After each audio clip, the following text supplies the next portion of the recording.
Ikalawang kabanata. Ngunit magsalita ka ng mga bagay na nauukol sa aral na magaling, na ang matatandang lalaki ay maging mapagpigil, mahusay, mahinahon ang pag-iisip, magagaling sa pananampalataya, sa pag-ibig, sa pagtitiis. Na gayon din ang matatandang babae ay maging magalang sa kanilang kilos, hindi palabintangin, ni paalipin man sa maraming alak, mga guro ng kabutihan, upang kanilang maturuan ang mga babaeng may kabataan na magsiibig sa kani-kanyang asawa, magsiibig sa kanilang mga anak, mangagpakahinahon. Mangagpakahinahon, mangagpakalinis, mangagpakasipag sa bahay, magagandang loob, pasakop sa kanya-kanyang asawa, upang huwag lapastanganin ang salita ng Diyos.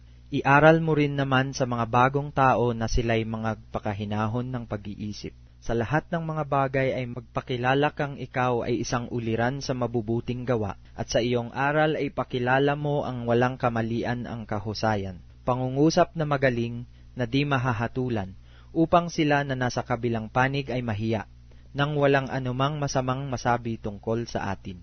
Iaral mo sa mga alipin na sila'y pasakop sa kani-kanyang Panginoon, at kanilang kalugdan sa lahat ng mga bagay, at huwag mga masagutin. Huwag mangagdaya, kundi mangagpakita ng buong buting pagtatapat, upang pamutihan sa lahat ng mga bagay ang aral ng Diyos na ating tagapagligtas.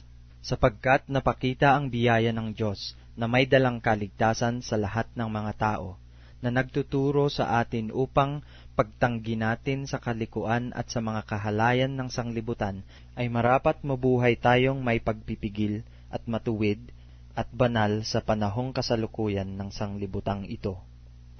Nahintayin yaong mapalad na pag-asa at ang pagpapakita ng kaluwalhatian ng ating dakilang Diyos at tagapagligtas na si Hesukristo, na siyang nagbigay ng kanyang sarili dahil sa atin, upang tayo'y matubos niya sa lahat ng mga kasamaan, at malinis niya sa kanyang sarili ang bayang masikap sa mabubuting gawa, upang maging kanyang sariling pag-aari.